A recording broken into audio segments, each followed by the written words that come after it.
സ്വാമി ശരണം. ഈ പൂജയ്ക്ക് നിങ്ങളുടെ നാട്ടിൽ എന്താ പറയുക? നമ്മുടെ നാട്ടിൽ ഇതിന് പാനകം എന്ന് പറയും, ദേശവിളക്കെന്ന് പറയും, അതുപോലെ അയ്യപ്പൻ വിളക്കെന്ന് പറയും. അങ്ങനെ ഓരോ നാട്ടിലും ഓരോരോ പേരാണ് ഇത്തരം പൂജയ്ക്ക് പറയുക. മണ്ഡലകാലം ആയിക്കഴിഞ്ഞാൽ നാടെങ്ങും ഇത്തരം പൂജകളും ആഘോഷങ്ങളൊക്കെയാണ് നടക്കുന്നത്. സന്ധ്യാസമയത്ത് തുടങ്ങി പുലർച്ചെ വരെ നീണ്ടു നിൽക്കുന്ന ഈ പൂജയ്ക്ക് വേണ്ടിയിട്ട് നടത്തുന്ന ഒരുപാട് കഷ്ടപ്പാടുണ്ട് ഇതിന് പുറകിൽ. രാവിലെ മുതൽ ഈ പറയുന്ന പ്ലാസ്റ്റിക്കോ അങ്ങനെയുള്ള സാധനങ്ങളോ ഒന്നുമില്ലാതെ താൽക്കാലിക ക്ഷേത്ര നിർമ്മാണം എന്ന് പറഞ്ഞിട്ട് ഒരു കാര്യമുണ്ട്. അതാണ് വാഴപ്പോളയിൽ ആണ് ഈ ക്ഷേത്രങ്ങളൊക്കെ നിർമ്മിക്കുന്നത്. അതിന് വേണ്ടിയിട്ട് ഒരുപാട് പേരുടെ അധ്വാനമുണ്ട്. അതിനുശേഷം വൈകുന്നേരം ആകുമ്പോഴത്തേക്കും ഈ കാര്യങ്ങളൊക്കെ ചെയ്തു തീർക്കണം. കാരണം വാഴപ്പോള കൊണ്ട് ഉണ്ടാക്കുന്ന ഈ ഒരു താൽക്കാലിക ക്ഷേത്രം നമുക്ക് തലേദിവസം ഒന്നും ഉണ്ടാക്കി വയ്ക്കാൻ പറ്റില്ല, അന്ന് തന്നെ ഉണ്ടാക്കണം, അല്ലെങ്കിൽ വാഴപ്പോളയ്ക്ക് ഉണങ്ങിപ്പോവും. അപ്പോൾ അതിന് ചിട്ടയായ ഒരു കണക്കും കാര്യങ്ങളൊക്കെ ഉണ്ട്. പാരമ്പര്യമായിട്ട് കൈമാറി വന്ന കുറച്ച് കാര്യങ്ങളുണ്ട്. അത് വെച്ചിട്ടാണ് ഈ പറയുന്ന താൽക്കാലിക ക്ഷേത്ര നിർമ്മാണം ഉണ്ടാക്കുന്നത്. ഈ ജലവാസം അങ്ങനെ എന്തൊക്കെയോ പറഞ്ഞിട്ട് കുറേ കാര്യങ്ങളുണ്ട് ഇതുമായിട്ട് ബന്ധപ്പെട്ട്. അതുകൊണ്ടാണ് ഈ വാഴപ്പോള കൊണ്ട് ഈ പറയുന്ന ക്ഷേത്രം ഉണ്ടാക്കുകയും അതിന് വേണ്ടിയിട്ട് ആ വീട്ടിലെ ഏറ്റവും ഇളയ അല്ലെങ്കിൽ കന്നിക്കാരിയായിട്ടുള്ള മാളികപ്പുറത്തമ്മയുടെ ആ ഒരു ദേവിയുടെ ഭാവമായിട്ട് ആ കുട്ടിയാണ് കുറ്റി വെച്ചതിന് ശേഷം വീട്ടുകാരെല്ലാവരും കൂടി പ്രാർത്ഥിക്കുകയൊക്കെ ഉണ്ടായി. അതിന് ശേഷമാണ് ഈ പറയുന്ന താൽക്കാലിക ക്ഷേത്ര നിർമ്മാണം തയ്യാറാക്കാൻ വേണ്ടിയിട്ട് ഇത് പ്രകാരമുള്ള ഓരോ കാര്യങ്ങൾ ചെയ്തത്. അതുമാത്രമല്ല, വാഴപ്പോള, അതുപോലെ കുരുത്തോല, ഇങ്ങനെയുള്ള കാര്യങ്ങൾ വെച്ചിട്ട് ഏറ്റവും മനോഹരമാക്കാവുന്നതിൻ്റെ അങ്ങേയറ്റം മനോഹരമാക്കിയിട്ട് വേണം ഈ കാര്യങ്ങളൊക്കെ ചെയ്തത്. ഇത് അച്ഛനാണ്, ഇത് വെല്ലിച്ചനാണ്. അങ്ങനെ വെല്ലിച്ചനും അച്ഛനും ചേട്ടന്മാരും എല്ലാവരും കൂടിയിട്ടാണ് ഞങ്ങൾ ഇത് ചെയ്തുകൊണ്ടിരിക്കുന്നത്. അപ്പോൾ ഇത് കുരുത്തോല കറക്റ്റായിട്ട് വെല്ലിച്ചൻ കട്ട് ചെയ്യുന്നുണ്ട്. അതുപോലെ ചേട്ടൻ അതുപോലെ വാഴപ്പോളയുടെ ഓരോ കറക്റ്റ് അളവിന് എടുത്ത് വയ്ക്കുന്നുണ്ട്. കുറച്ച് കൂടി പോയി കഴിഞ്ഞാൽ നമുക്ക് പിന്നെ ഇഴപ്പിക്കാൻ പറ്റില്ല, അപ്പോൾ പുതിയ വാഴപ്പോള എടുക്കേണ്ടി വരും. അപ്പോൾ അതുകൊണ്ട് കൃത്യമായ കണക്കിന് മുറിച്ച് ഓരോ കാര്യങ്ങൾ ഉണ്ടാക്കണം. അതുപോലെ തന്നെ ഇതിൻ്റെ ഒരു മേൽ ഗോപുരം എന്ന് പറയുന്നത് അതുപോലെ ഫുള്ള് വാഴപ്പോളയിൽ തന്നെ വെച്ചിട്ടാണ് നമ്മൾ ചെയ്തിരിക്കുന്നത്. നേരത്തെ ഈ പറയുന്ന റെഡിമെയ്ഡായിട്ടുള്ള തടി അതുപോലുള്ള സാധനങ്ങളൊക്കെ ഉപയോഗിച്ച് ചെയ്യുമായിരുന്നു. പക്ഷേ വാഴപ്പോള കൊണ്ട് മാക്സിമം, അല്ലെങ്കിൽ ഈ പറയുന്ന കുരുത്തോല കൊണ്ടൊക്കെ മാക്സിമം ക്ഷേത്രം ഉണ്ടാക്കുന്നതാണ് നല്ലതെന്ന് പലരും അഭിപ്രായം പറഞ്ഞു. അപ്പോൾ അതാണ് നമ്മൾ ചെയ്തുകൊണ്ടിരിക്കുന്നത്. ഒട്ടും പ്ലാസ്റ്റിക് അതുപോലുള്ള സാധനങ്ങളൊന്നും ഉൾപ്പെടുത്താതെ മാക്സിമം നമുക്ക് ഈ വാഴപ്പോളയും അതുപോലെ റീയൂസ് ആയിട്ടുള്ള സാധനങ്ങളൊക്കെ ഉപയോഗിച്ചുകൊണ്ട് നമുക്ക് ക്ഷേത്രം നിർമ്മിക്കുകയാണെങ്കിൽ അതായിരിക്കും ഏറ്റവും നല്ലൊരു കാര്യം എന്ന് പറയുന്നത്. അപ്പോൾ അതിന് വേണ്ടിയിട്ടുള്ള ശ്രമമാണ് നടന്നുകൊണ്ടിരിക്കുന്നത്. വാഴപ്പോള ചെത്തി മേൽക്കൂരയൊക്കെ ഉണ്ടാക്കി അതിനാണ് ഏറ്റവും കൂടുതൽ സമയവും കാര്യങ്ങളും വേണ്ടത്.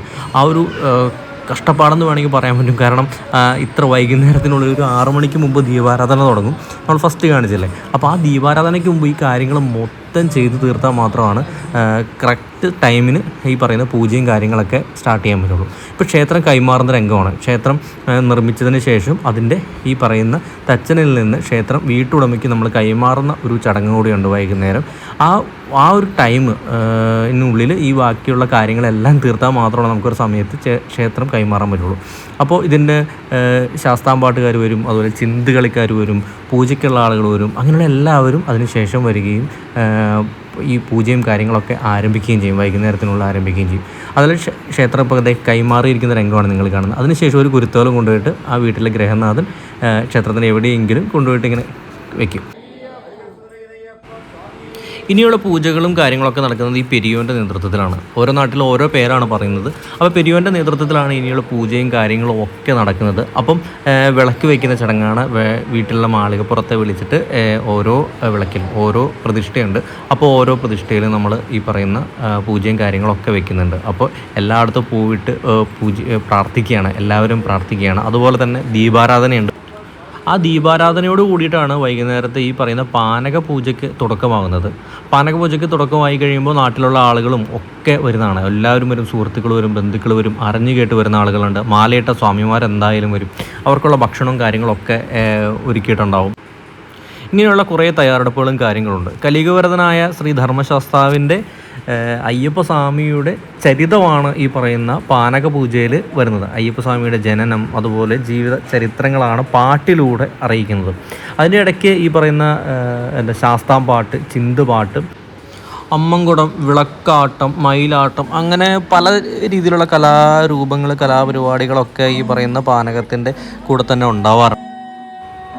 ആചാരങ്ങൾ പല നാട്ടിലും പല രീതിയിലും പല രൂപത്തിലും തന്നെയായിരിക്കും. അതിൽ മാറ്റങ്ങളുണ്ടാവും. പക്ഷേ ബേസിക്കായിട്ടുള്ള കാര്യം എന്ന് പറയുന്നത് അയ്യപ്പസ്വാമിയുടെ ചരിത്രം പറയുക എന്നുള്ളതാണ്, പാട്ടായിട്ട് ഒരു അവതരിപ്പിക്കുക എന്നുള്ളതാണ്. അത് എല്ലായിടത്തും കോമൺ ആയിട്ട് നടക്കുന്ന കാര്യങ്ങളാണ്. പിന്നെ അതിൻ്റെ ഇടയിലുള്ള ചില പൂജകൾക്കും കാര്യങ്ങൾക്കൊക്കെ വളരെ വ്യത്യസ്തമായിരിക്കും. പല നാടുകളിലും പല രീതിയിലായിരിക്കും.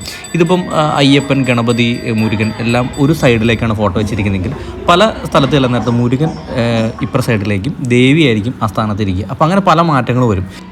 ഇത് ഒറ്റ ശ്രീകോവിലുള്ള ക്ഷേത്രമാണ്. അതായത് അയ്യപ്പസ്വാമിയുടെ മാത്രം ശ്രീകോവിൽ മാത്രമേ ഇതിനകത്തുള്ളൂ.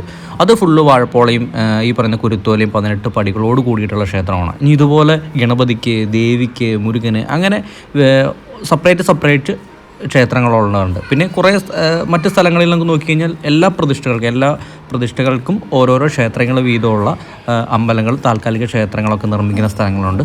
അത് പല നാടനുസരിച്ചിട്ട്, പല നാട്ടിലെ സംസ്കാരങ്ങളനുസരിച്ചിട്ട്, പല വിശ്വാസങ്ങളനുസരിച്ചിട്ട് അതിങ്ങനെ മാറി ബാക്കിയുള്ള ദേവതകളെ. അപ്പോൾ ഇവിടെ ഒരു ക്ഷേത്രം മാത്രം വയ്ക്കുകയും ബാക്കിയൊക്കെ ഫോട്ടോസും, ഇങ്ങനെ ഓരോ നാട്ടിലും ഓരോ വ്യത്യസ്തങ്ങളായിട്ടുള്ള ആചാരങ്ങളും കൂടിയാണ് ഈ പറയുന്ന ശബരിമല സീസൺ കടന്നു പോകുന്നത്. സ്വാമിയേ ശരണമയ്യപ്പ.